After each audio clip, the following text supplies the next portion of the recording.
નમસ્કાર, મંતવ્ય ન્યૂઝમાં આપનું સ્વાગત છે. ઇન્ડિયા એટ 9 સાથે હું છું હિનલ. ભાજપના માર્ગદર્શક મંડળમાં એ વ્યક્તિને જ સ્થાન મળે કે જેમને જાહેર રાજકારણમાં હવે ખાસ કંઈ કરવાનું ન હોય, આવી માન્યતા છે.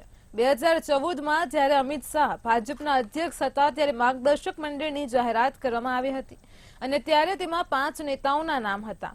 આ મંડળ જાહેર જીવનમાંથી નિવૃત્તિ લીધેલા નેતાઓ માટે હોવાની એક છબી ઊભી થઈ હતી અને ત્યારે આ મંડળમાં વડાપ્રધાન નરેન્દ્ર મોદીનું નામ હાઇલાઇટ થતાં જ અટકળો તેજ થઈ છે. જોકે હકીકત એમ છે કે આ મંડળ જ્યારે 2014માં બન્યું ત્યારથી તેમાં નરેન્દ્ર મોદીનું નામ છે. 5 નેતાઓમાં અટલ બિહારી વાજપેયી, નરેન્દ્રભાઈ મોદી, લાલકૃષ્ણ અડવાણી, ડોક્ટર મુરલી મનોહર જોશી અને રાજનાથસિંહનો સમાવેશ થાય છે. તો 26 ઓગસ્ટ 2014ના રોજ ભાજપે એક પ્રેસ રિલીઝ જાહેર કરીને આ જાણકારી આપી હતી. ભારતીય જનતા પાર્ટીની વેબસાઇટ પર માર્ગદર્શક મંડળમાં નરેન્દ્ર મોદીનું નામ અને તસવીર પણ સામેલ કરવામાં આવી છે.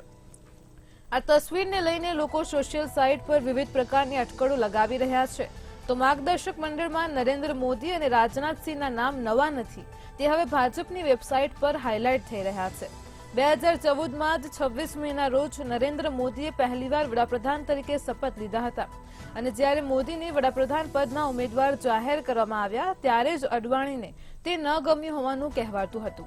જો કે એક સમયે અડવાણી મોદી વચ્ચે નિકટતાના સંબંધો હતા અને અડવાણીએ મોદીને ગુજરાતના મુખ્ય પ્રધાન તરીકે ઘણું સમર્થન આપ્યું હતું.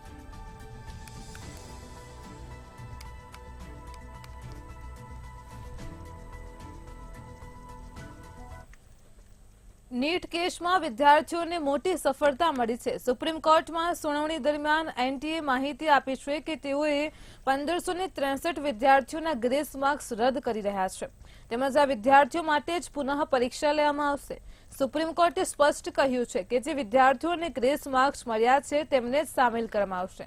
આ સિવાય એનટીએ આ વિદ્યાર્થીઓને એક વિકલ્પ આપ્યો છે. તેઓ કાં તો રીનીટમાં હાજર થઈ શકે છે અથવા તો ગ્રેસ માર્ક્સ વિના માર્કશીટ સાથે નીટ યુજી કાઉન્સેલિંગમાં હાજર થઈ શકે છે. તો 23મી જૂને ફરીથી પરીક્ષા યોજાશે, ત્યારબાદ કાઉન્સેલિંગ થશે. ઉલ્લેખનીય છે કે નીટની પરીક્ષામાં પરિણામોને લઈને સુપ્રીમ કોર્ટમાં ઘણી અરજીઓ દાખલ કરવામાં આવી છે, જેમાંથી ગ્રેસ માર્ક્સ, ફરીથી પરીક્ષા અને પરીક્ષા રદ કરવા સંબંધિત અરજીઓ પર આજે સુપ્રીમ કોર્ટમાં સુનાવણી થઈ હતી.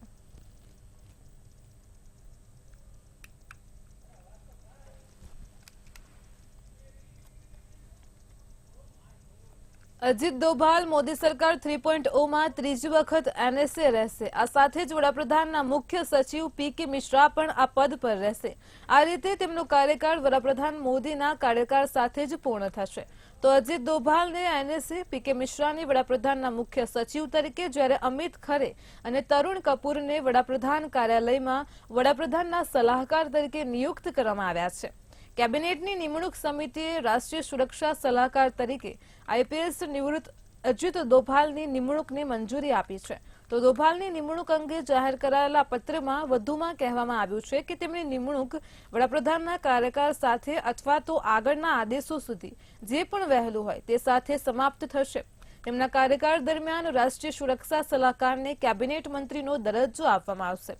તેમની નિમણૂકના નિયમો અને શરતો અલગથી સૂચિત કરવામાં આવશે.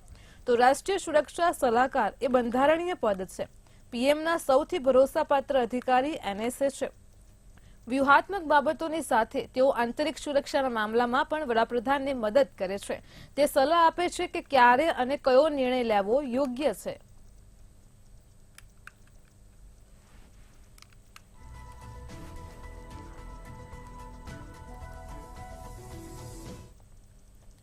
વિધાનસભા ચૂંટણી બાદ અરુણાચલ પ્રદેશના મુખ્ય પ્રધાન તરીકે પેમા ખાંડુએ શપથ લીધા છે. આજે ગુરુવારે ઈટાનગરના ડીકે સ્ટેટ કન્વેન્શન સેન્ટરમાં એક સમારોહમાં પેમા ખાંડુએ આજે સતત ત્રીજી વખત અરુણાચલ પ્રદેશના મુખ્ય પ્રધાન તરીકે શપથ લીધા છે. તેમની સાથે બીજેપીના ચૌના મેઈને બીજી ટર્મ માટે નાયબ મુખ્યપ્રધાન તરીકે શપથ લીધા હતા. તો અરુણાચલ પ્રદેશના રાજ્યપાલ કેટી પરનાયકે, કેન્દ્રીય ગૃહપ્રધાન અમિત શાહ, જેપી નડ્ડા, કિરણ રિજિજુ, આસામના મુખ્યપ્રધાન હિમંતા બિસ્વા શર્મા અને અન્ય મહાનુભાવોની હાજરીમાં પેમા ખાંડુ અને અન્ય 11 પ્રધાનોએ શપથ લેવડાવ્યા હતા.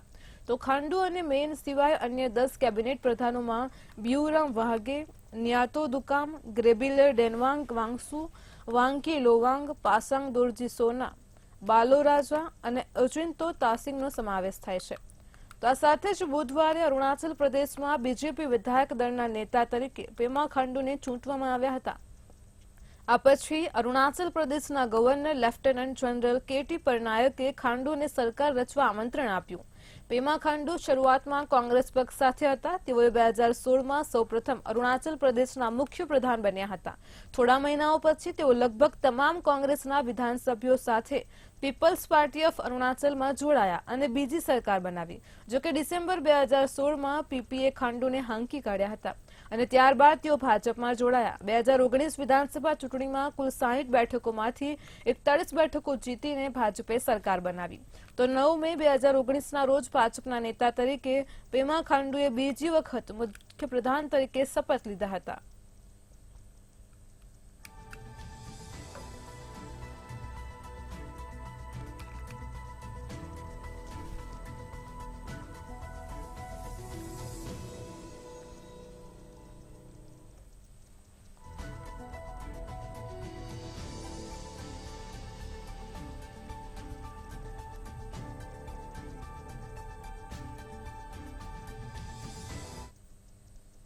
રાજનાથસિંહે સતત બીજી વાર સંરક્ષણ પ્રધાન એટલે કે રક્ષા મંત્રી તરીકેનો કાર્યભાર સંભાળ્યો છે. જોકે તેમને બીજી વાર જવાબદારી મળી છે. તો ઉલ્લેખનીય છે કે 10 જૂનના રોજ પ્રધાનોને મંત્રાલયના ખાતાની ફાળવણી કરવામાં આવી હતી, જેમાં સતત બીજી વખત સંરક્ષણ મંત્રાલય રાજનાથસિંહને સોંપવામાં આવ્યું છે. ત્યારે આજે તેઓ સાપત બ્લોક પહોંચ્યા હતા અને રક્ષા મંત્રાલયનો કાર્યભાર સંભાળ્યો હતો. ત્યારે પ્રસંગે રાજનાથસિંહે જણાવ્યું કે ભારતની અભેદ્ય સુરક્ષા અને સૈનિકોનું કલ્યાણ અમારી પ્રાયોરિટી છે. સશક્ત અને આત્મનિર્ભર ભારતનું નિર્માણ થાય તે અમારો ઉદ્દેશ્ય છે.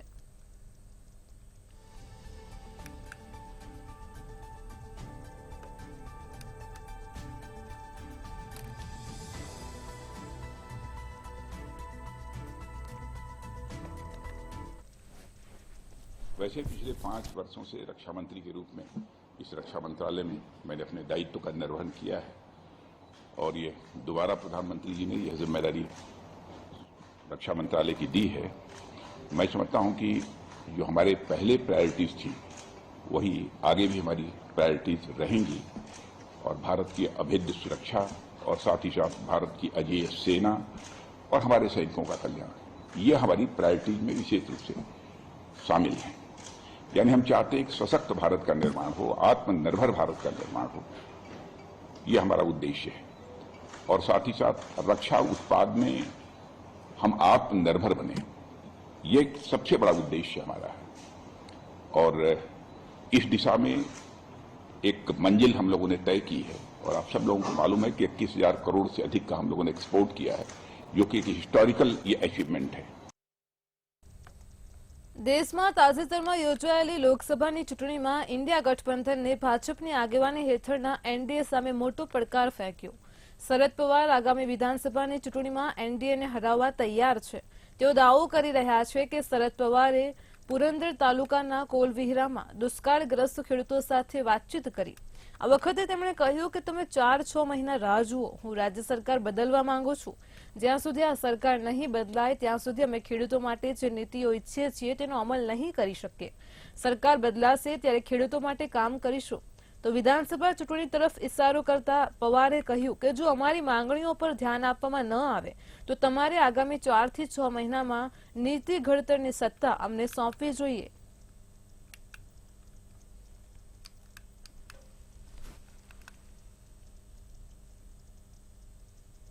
કેન્દ્રીય કાયદા અને ન્યાય રાજ્યમંત્રી અર્જુન રામ મેઘવાલે ચાર્જ સંભાળતી વખતે મંગળવારે કહ્યું હતું કે યુસીસી હજુ પણ સરકારના એજન્ડામાં છે અને આપણે રાહ જોવી જોઈએ. તેમના આ નિવેદન પર જેડીયુના રાષ્ટ્રીય મહાસચિવ કેસી ત્યાગીએ પ્રતિક્રિયા આપી. જેડીયુ યુસીસીની વિરુદ્ધ નથી, પરંતુ અમે આ મુદ્દે સર્વસંમતિ ઈચ્છીએ છીએ. બિહારના મુખ્યમંત્રી નીતિશ કુમારે 2017માં યુસીસી પર કાયદા પંચને પત્ર લખ્યો હતો. નીતિશ કુમારે વર્ષ 2017માં પોતાના પત્રમાં લખ્યું હતું કે સરકારે એક સમાન નાગરિક સંહિતા લાવવાનો પ્રયાસ કરવો જોઈએ. આ પ્રયાસને કાયમી અને ટકાઉ બનાવવા માટે વ્યાપક સર્વસંમતિ બનાવવી જોઈએ. યુસીસી જેવા મુદ્દાઓ પર બેસીને ચર્ચા કરવી જોઈએ અને તેને ઉકેલવા જોઈએ.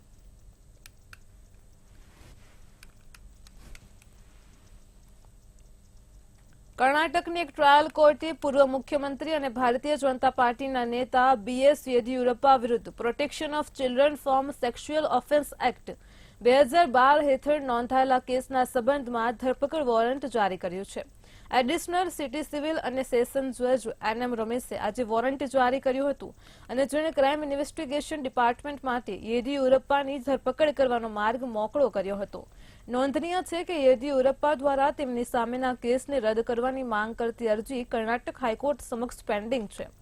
17 વર્ષીય પીડિતાના ભાઈએ યેદિયુરપ્પાની ધરપકડ કરવા માટે કરેલી અરજીઓ પર આવતીકાલે હાઈકોર્ટમાં સુનાવણી થવાની છે. ધરપકડના ડરથી જ યેદિયુરપ્પાએ હાઈકોર્ટ સમક્ષ આગોતરા જામીન અરજી પણ કરી છે.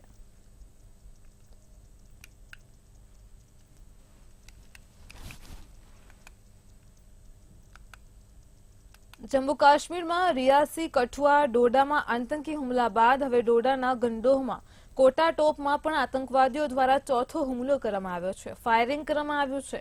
કોટા ટોપ ખાતે આતંકવાદીઓ અને સુરક્ષા દળો વચ્ચે અથડામણ થઈ અને જેમાં સ્પેશિયલ ઓપરેશન ગ્રુપનો એક કોન્સ્ટેબલ ફરીદ અહેમદ ઘાયલ થયો હતો. હાલ તેને સારવાર માટે ડોડાની સરકારી મેડિકલ કોલેજમાં દાખલ કરવામાં આવ્યો છે. જો કે આ હુમલાને લઈને કોટા ટોપમાં ઇન્ડિયન આર્મી દ્વારા સર્ચ ઓપરેશન શરૂ કરવામાં આવ્યું હતું, જે દરમિયાન ચોથા હુમલાની આ ઘટના ઘટી છે અને ત્યારે આ સાથે જ છેલ્લા 4 દિવસમાં 4 આતંકવાદી ઘટનાઓ બની છે, જેમાં 9 શ્રદ્ધાળુઓએ જીવ ગુમાવ્યા હતા અને જેમાં એક જવાન શહીદ થયો હતો. 2 આતંકીઓ માર્યા ગયા હતા. 3 ઘટનાઓમાં 6 જવાનો સહિત કુલ 49 લોકો ઘાયલ થયા છે. लोगों ने अपने जैसे इन्होंने कोई एक घर में जाकर कुछ लोगों से पानी वगैरह मांगने की कोशिश की, तो जब लोग दहशत में आए तो उसके बाद जैसे सूचना मिली इसकी, तो यहाँ पर एसएचओ और एसडीपीओ की टीम मौके पर पहुंची और चूंकि उसमें एक आतंकवादी ने उन पर ग्रेनेड लॉक करने की कोशिश की और एक्सचेंज ऑफ फायर में वो टेररिस्ट मारा गया. तो ये टेररिस्ट मारा गया है और जो दूसरा आतंकवादी है वो इस इलाके में छिपे होने की उसकी खबर है और अभी सर्च ऑपरेशन चल रही है. सर होस्टेज वाला भी कुछ खबरें ऐसी अनकन्फर्म्ड रूमर्स इस इलाके में काफ़ी चल रही है कि काफ़ी लोग आहत हुए हैं. 3 उसमें जो सिविलियंस हैं उनकी मृत्यु भी हुई है और बहुत सारे लोग इंजर्ड हैं, लेकिन इसमें सिर्फ एक सिविलियन की इंजरी की हमें सूचना मिली है और उन सिविलियन को हमने सेफली इवैक्यूएट कर लिया है. છેલ્લા 3 દિવસોમાં એક પછી એક આતંકવાદી હુમલાને કારણે જમ્મુ અને કાશ્મીર ધણધણી ઉઠ્યું છે. સેના અને પોલીસની સંયુક્ત ટીમો આતંકવાદીઓને ઠાર કરવા માટે તપાસ અભિયાન ચલાવી રહી છે. આ મુદ્દે વડાપ્રધાન મોદીના મૌન અંગે વિપક્ષી પ્રહારો કર્યા હતા. એવામાં આજે ગુરુવારે વડાપ્રધાન નરેન્દ્ર મોદીએ જમ્મુ કાશ્મીરમાં સુરક્ષા સ્થિતિની સમીક્ષા કરી હતી. વડાપ્રધાને રાષ્ટ્રીય સુરક્ષા સલાહકાર અજીત દોભાલ અને અન્ય અધિકારીઓ સાથે બેઠક યોજી હતી. છેલ્લા 4 દિવસમાં રિયાસી, કઠુઆ અને ડોડા જિલ્લામાં 4 સ્થળોએ આતંકવાદીઓએ હુમલા કર્યા હતા, જેમાં 9 તીર્થયાત્રીઓ માર્યા ગયા અને એક સીઆરપીએફ જવાન શહીદ થયો છે. 7 સુરક્ષા કર્મચારીઓ અને અન્ય ઘણા લોકો ઘાયલ થયા છે. તો ગુરુવારની બેઠક દરમિયાન વડાપ્રધાનને જમ્મુ અને કાશ્મીરમાં સુરક્ષા સંબંધિત પરિસ્થિતિની સંપૂર્ણ માહિતી આપવામાં આવી હતી. તેને આતંકવાદ વિરોધી પ્રયાસો અંગે પણ માહિતગાર કરવામાં આવ્યા હતા. આ બેઠક દરમિયાન વડાપ્રધાન મોદીએ વરિષ્ઠ અધિકારીઓને ભારતની આતંકવાદ વિરોધી ક્ષમતાઓના સંપૂર્ણ તાકાત લગાવવાનું સૂચન કર્યું હતું. તેમણે ગૃહપ્રધાન અમિત શાહ સાથે સુરક્ષા દળોની તૈનાતી અને આતંકવાદ વિરોધી કામગીરી વિશે પણ વાત કરી હતી. રવિવારે આતંકવાદીઓએ રિયાસીમાં તીર્થયાત્રીઓને લઈ જતી બસ પર હુમલો કર્યો, જેમાં 9ના મોત થયા અને 41 લોકો ઘાયલ થયા હતા. 2 દિવસ પછી આતંકવાદીઓએ ડોડામાં સંયુક્ત ચેકપોસ્ટ પર હુમલો કર્યો, જેમાં 6 સુરક્ષા કર્મચારીઓ ઘાયલ થયા હતા અને તે જ દિવસે રાત્રે કઠુઆ જિલ્લામાં અન્ય એક એન્કાઉન્ટરમાં સેન્ટ્રલ રિઝર્વ પોલીસ ફોર્સનો એક જવાન શહીદ થયો. તો બુધવારે સાંજે જમ્મુ કાશ્મીરના ડોડા જિલ્લાના કોટાટોપ વિસ્તારમાં આતંકવાદીઓ સાથેના ગોળીબારની ઘટનામાં એક પોલીસ કર્મી ઘાયલ થયો હતો.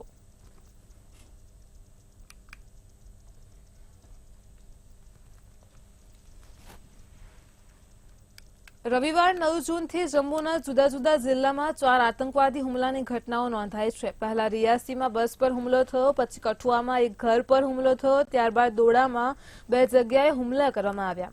સુરક્ષા દળો સતત સર્ચ ઓપરેશન ચલાવી રહ્યા છે. ગઈકાલે કઠુઆમાં એન્કાઉન્ટરમાં 2 આતંકવાદીઓને ઠાર કરાયા હતા, જ્યારે એક જવાન પણ શહીદ થયો હતો, જ્યારે બાકીના આતંકવાદીઓની તપાસ ચાલી રહી છે. ત્યારે ડોડામાં થયેલા આતંકી હુમલા બાદ જમ્મુ કાશ્મીર પોલીસે 4 આતંકવાદીઓના સ્કેચ જાહેર કર્યા છે. રિપોર્ટ્સ અનુસાર આ આતંકીઓ ભદરવા, થાથરી અને ગંડોના ઉપરના વિસ્તારોમાં ક્યાંક ફરી રહ્યા છે. પોલીસે આતંકવાદીઓ વિશે માહિતી આપનારને 5 લાખ રૂપિયાનું રોકડ ઇનામ પણ જાહેર કર્યું છે. એટલું જ નહીં, જમ્મુ અને કાશ્મીર પોલીસે 4 આતંકવાદીઓની હાજરી અથવા તો ગતિવિધિઓ વિશે માહિતી આપવા માટે ફોન નંબર જાહેર કર્યા છે. તો આ સાથે જ પોલીસે કહ્યું છે કે માહિતી આપનાર વ્યક્તિની ઓળખ ગુપ્ત રાખવામાં આવશે. દરેક આતંકવાદી વિશે માહિતી આપવા બદલ 5 લાખ રૂપિયા આપવામાં આવશે.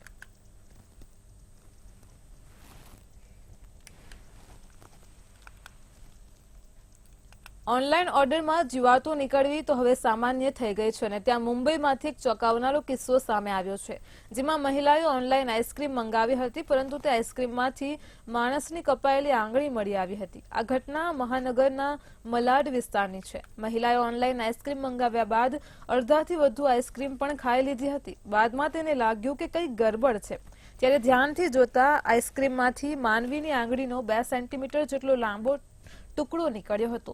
આ પછી મહિલા ડરી ગઈ અને તરત જ મલાડ પોલીસ સ્ટેશન પહોંચી અને પોલીસને સમગ્ર મામલે જાણ કરી હતી. જોકે આ મામલે મલાડ પોલીસે યમો આઈસ્ક્રીમ કંપની વિરુદ્ધ કલમ 272, 273 અને 336 હેઠળ એફઆઈઆર નોંધી છે અને આઈસ્ક્રીમને તપાસ માટે મોકલી આપી છે. તો પોલીસે આઈસ્ક્રીમમાં મળેલી માનવ આંગળીની વધુ પુષ્ટિ માટે એફએસએલમાં પણ તેને મોકલી આપી છે.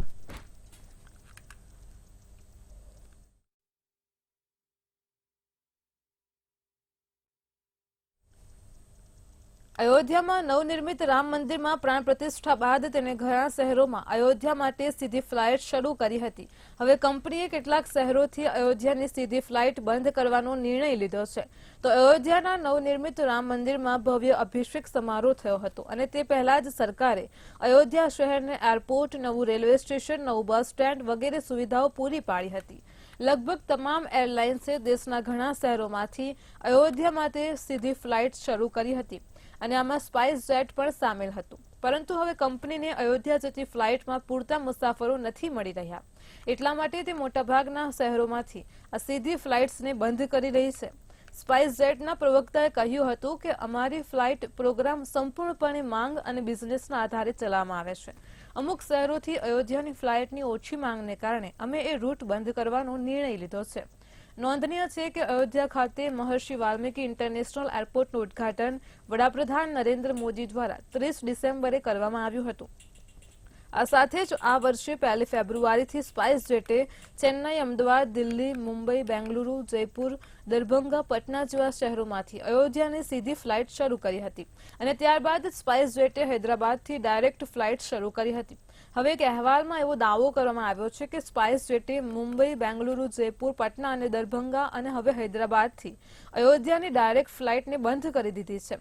તો કંપનીએ સ્પષ્ટતા કરી છે કે કંપનીએ કહ્યું છે કે ચેન્નાઈથી અયોધ્યા સુધીની ફ્લાઇટ્સ ચાલુ રહેશે.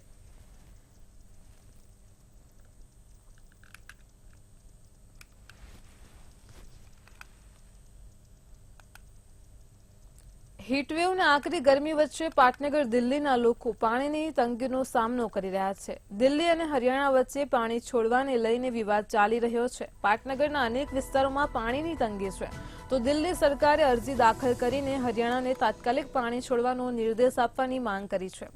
દિલ્હી સરકારના વકીલ અભિષેક મનુ સિંઘવીએ કહ્યું છે કે વાહનો ન ધોવાના અને વગેરે જેવા ટેકનિકલ પગલાંએ દિલ્હીના તોડાઈ રહેલા જળ સંકટનો ઉકેલ નથી. સુપ્રીમ કોર્ટે સમસ્યાના સમાધાન માટે એક સમિતિની રચના કરવી જોઈએ. તો સંઘવીએ માનવ આધાર અને અહંકારને ભૂલીને પાણીની સમસ્યાનો ઉકેલ લાવવાની હિમાયત કરી હતી. આ સાથે જ બેન્ચે કહ્યું કે રાજ્યો વચ્ચે યમુનાના પાણીની વહેંચણી એક જટિલ અને સંવેદનશીલ મુદ્દો છે. આ કોર્ટ પાસે વચગાળાના ધોરણે પણ તેના પર નિર્ણય લેવાની તકનીકી કુશળતા નથી. અપર યમુના રિવર બોર્ડે પહેલાથી જ દિલ્હી સરકારને માનવતાના ધોરણે વધારાના 152 જેટલા ક્યુસેક પાણી માટે અરજી સબમિટ કરવા વિનંતી કરી છે. તો દિલ્હી સરકારે તરત જ આ અરજી કરવી જોઈએ. સુનાવણી દરમિયાન સુપ્રીમ કોર્ટે કહ્યું હતું કે દિલ્હીમાં પાણીની તંગીના ઘણા કારણો છે, જેમાં ટેન્કર માફિયા પણ સામેલ છે. તો કોર્ટે દિલ્હી સરકારને સવાલ કર્યો હતો કે ટેન્કર માફિયાઓ સામે શું પગલાં લેવામાં આવ્યા છે. આ સાથે જ આમ આદમી પાર્ટીએ કહ્યું હતું કે તે અધિકાર ક્ષેત્રના મુદ્દાઓને કારણે પાણી માફિયાઓ સામે પગલાં લેવામાં અસમર્થ છે.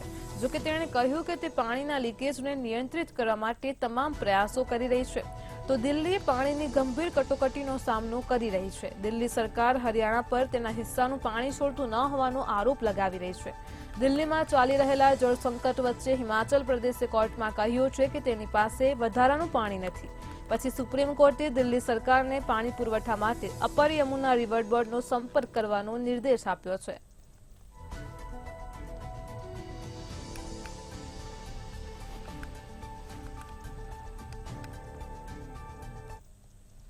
દેશના દક્ષિણી રાજ્યોમાં સમય પહેલા જ આવ્યા બાદ ચોમાસું હવે નબળું પડી ગયું છે, જેના કારણે ઉત્તર અને પૂર્વ ભારતમાં ફરી ગરમીની અસર શરૂ થઈ છે. તો ઝારખંડમાં હીટવેવને કારણે 3 લોકોના મોત થયા છે અને જેમાંથી એક મૃતક રામગઢ અને 2 જમશેદપુરના હતા. તો બુધવારે ઉત્તર પ્રદેશ, હરિયાણા, ઝારખંડ, દિલ્હી, પંજાબ અને ઉત્તર રાજસ્થાનમાં ઘણી જગ્યાએ 45 થી 47 ડિગ્રીની વચ્ચે તાપમાન નોંધાયું હતું, જ્યારે કાનપુરમાં 47.5 ડિગ્રી તાપમાન સાથે તે સૌથી ગરમ હતું. દેશના 14 રાજ્યોમાં આજે પણ હીટવેવ એલર્ટ જારી કરવામાં આવ્યું છે. તેમાં ઉત્તર પ્રદેશ, ઉત્તરાખંડ, જમ્મુ અને કાશ્મીર, હિમાચલ પ્રદેશ, પંજાબ, હરિયાણા, ચંદીગઢ, દિલ્હી, રાજસ્થાન, પશ્ચિમ બંગાળ, બિહાર, ઝારખંડ, મધ્યપ્રદેશ અને ઓડિશાનો સમાવેશ થાય છે.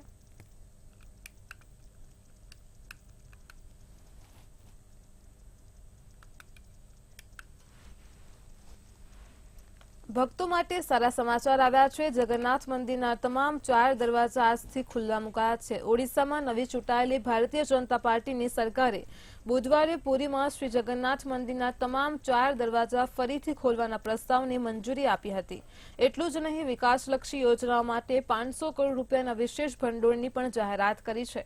તો મુખ્યમંત્રી મોહન ચરણ માંઝી તેમના સમગ્ર મંત્રીમંડળ સાથે 4 દરવાજાના ઉદ્ઘાટનના સાક્ષી બનવા જગન્નાથ મંદિર પહોંચ્યા હતા. પુરીના સાંસદ સંબિત પાત્રા, બાલાસોરના સાંસદ પ્રતાપચંદ્ર સારંગી અને અન્ય મંત્રીઓ અને અન્ય પક્ષના નેતાઓ પણ હાજર રહ્યા હતા. અગાઉની બીજેડી સરકારે કોવિડ-19 રોગચાળા પછીથી મંદિરના 4 દરવાજા બંધ રાખ્યા હતા. ભક્તો માત્ર એક જ દરવાજાથી પ્રવેશ કરી શકતા હતા અને તમામ દરવાજા ખોલવાની માંગ પણ કરવામાં આવી હતી. ત્યારે આજે 4 દ્વાર ભક્તો માટે ખુલ્લા મુકાયા છે.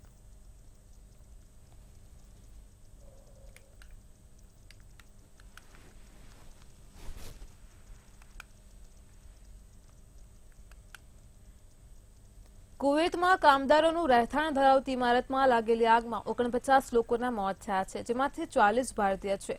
દુર્ઘટનામાં 30 ભારતીયો પણ ઘાયલ થયા છે. મળતી માહિતી મુજબ આ બિલ્ડિંગમાં 195 લોકો રહેતા હતા, જેમાંથી લગભગ 160 ભારતીયો છે, જેમાંથી 90 ભારતીયોને સુરક્ષિત રીતે બચાવી લેવાયા છે. પ્રાથમિક તપાસ મુજબ આગ બિલ્ડિંગના એક માળે રસોડામાંથી લાગી હતી. તેનું કારણ શોર્ટ સર્કિટ હોવાનું કહેવાય છે.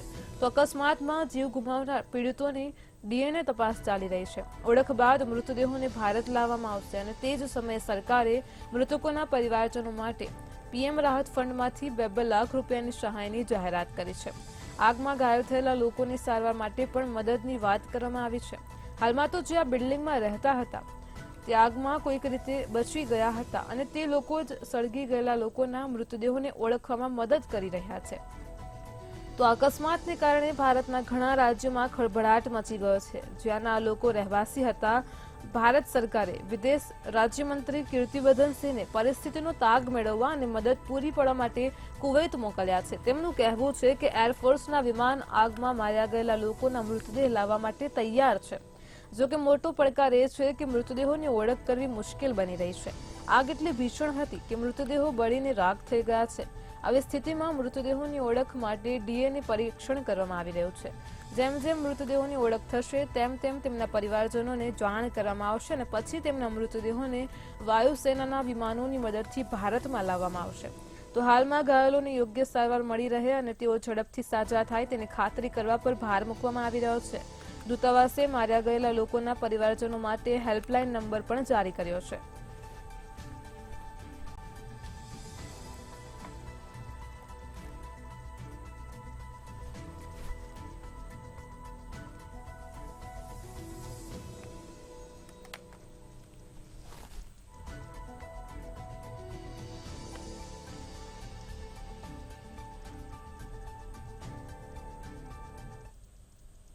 ભારતીય શેરબજાર આજે તેજી સાથે બંધ થયું હતું તો સમાચાર છે શેરબજારને લઈને ભારતીય શેરબજાર આજે તેજી સાથે બંધ થયું હતું શેરબજારમાં સેન્સેક્સ 204 પોઈન્ટના સુધારા સાથે બંધ જોવા મળ્યો હતો જ્યારે એનએસસીના નિફ્ટીમાં 0.33% વધારો નોંધાયો હતો તો બીએસસીના સેન્સેક્સમાં પણ 0.27% વધારો નોંધાયો હતો એનએસસીના નિફ્ટીમાં 0.33% વધારો નોંધાયો હતો તો ભારતીય શેરબજારમાં આજે શેરબજાર છે તે તેજી સાથે બંધ થયું હતું તો સેન્સેક્સ 204 પોઈન્ટના સુધારા સાથે બંધ થયું હતું જ્યારે એનએસસીના નિફ્ટીમાં 0.33% વધારો જોવા મળ્યો હતો તો બીએસસીના સેન્સેક્સમાં 0.27% વધારો નોંધાયો હતો એનએસસીના નિફ્ટીમાં 0.33% વધારો થયો હતો ભારતીય શેરબજાર આજે તેજી સાથે બંધ થયું હતું શેરબજારને લઈને સમાચાર છે સેન્સેક્સ 204 પોઈન્ટના સુધારા સાથે બંધ થયું હતું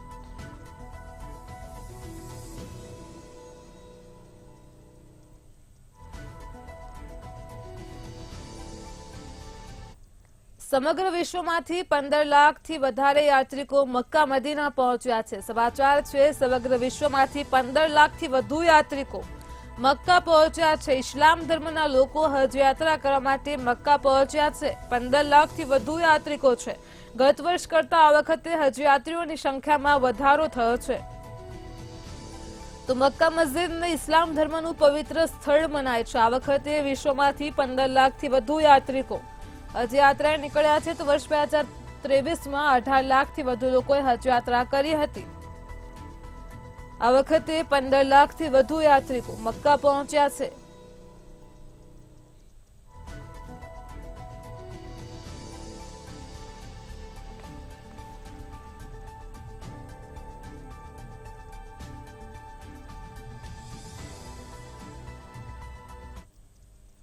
આગામી 26 જૂને લોકસભા સ્પીકર પદની ચૂંટણી યોજાશે તો સમાચાર સામે આવી રહ્યા છે 26 જૂને લોકસભા સ્પીકર પદની ચૂંટણી યોજાશે 25 જૂન સુધી નામ માટે પ્રસ્તાવ લેવામાં આવશે અને ત્યારબાદ 26મી જૂને ચૂંટણી યોજાશે તો 24-25 જૂને પ્રોટેમ સ્પીકર નવા ચૂંટાયેલા સાંસદોને શપથ લેવડાવશે ટીડીપી અને જેડીયુની નજર સ્પીકર પદ પર છે તો 25 જૂન સુધી નામ માટે પ્રસ્તાવ લેવામાં આવશે